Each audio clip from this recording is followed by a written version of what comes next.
Data collection for the Adopt a Rockhouse program involves both photo monitoring and a survey component. So we'll first talk about the photo monitoring.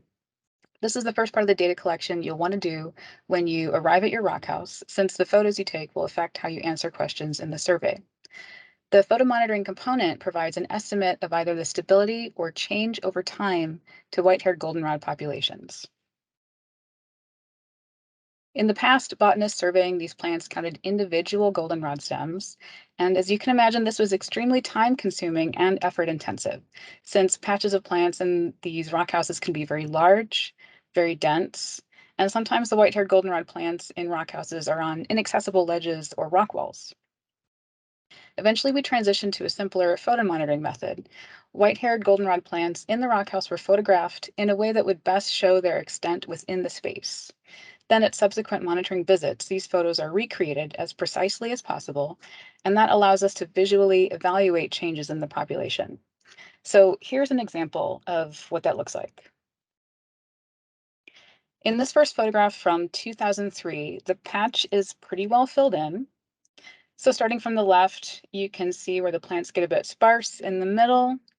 It looks like there are more ferns and sedges, but as you move to the right in the photograph, the plants fill in again. And the population, or this little patch here, is a little bit more dense on the right.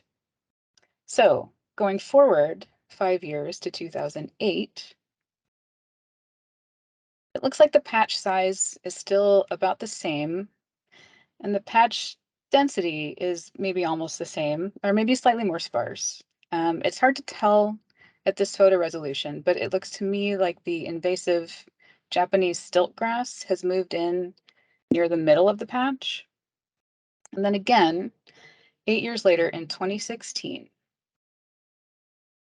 So here we see the patch appears to be much more sparse, while on the other hand, that patch of Japanese stilt grass has expanded. So this was definitely a situation where this individual patch in the rock house declined over time. So in each rock house, white-haired goldenrod plants are usually spatially distributed in a number of discrete patches, and these can be as small as a few feet squared, like we see here, or like we saw in the previous photo series, or quite a bit larger and widely sprawling, as you see here. So generally, we try to capture each patch or cluster of small patches in separate photos. So each rock house has a series of 2 to maybe 10 photos that you'll be recreating. So in these photos, we tried to include helpful context clues like boulders, distinctive rock walls, and adjacent trees, so monitors can figure out roughly where to stand to recreate the photo. So here's an abstract example of how this works. In this photo, the green paper confetti is standing in for 2 small patches of white-haired goldenrod. And around the plants are various physical features of the rock house. Um, Actual photos of white-haired goldenrod will also have drawn-in borders around the actual plants, like this. And this helps us to visually assess whether the patch's approximate boundaries have expanded or shrunk, whether the patch has become more dense or more sparse. A photo label should also be added in one of the corners, wherever it's most visible. And this tells us what rock house the photo is from and which photo in the rock house's photo series it is. And this is very important for record keeping over time. All these edits can be made easily in the iOS Photos app after you've taken your own photos. So when I go to recreate this shot, I'll try to make sure that I'm standing in a spot where I can fit all of the features I see in this photo. So there's this fissure in the rock wall in the middle of the photo. There's a hand lens boulder about 1/3 of the way from the bottom left corner, a pink and orange flagging tape boulder on the top half of the right side. Um, so I'm going to try and anchor my new photo around those features. And here's my new photo. Um, I've edited it to include the photo label and the borders around the patches. And if you scrutinize the two side by side, you can probably see that while it may not be an exact match, it's pretty close, and it will be useful for assessing changes here. So when I compare the two photos side by side, I can see that the goldenrod confetti in the current year photo has increased, which is always nice to see. So obviously it's a little trickier to match these photos in a much larger landscape context. So this monitoring method does require some care and attention to detail to recreate real habitat photos.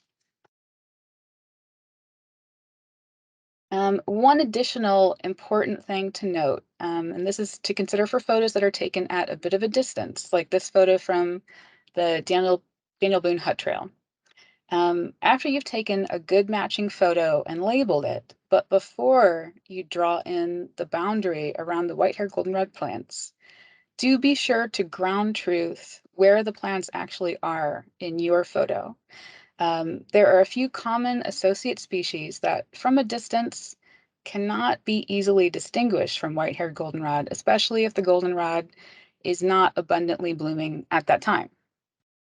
So in this particular photo, I was standing well above this large seep when I took the photo, and before I could draw in that white boundary around the white-haired goldenrod plants, I first had to scramble down the slope and actually walk through that seep path to view the vegetation up close. And actually, most of the short green plants that you see within that seep are either mountain meadow rue or clear reed or alum root. And the actual goldenrod patch occupies a relatively small area in this photo. So for photos like these, we recommend taking the photo, adding the label, but wait until you've actually explored and examined the space before circling the white-haired goldenrod plants.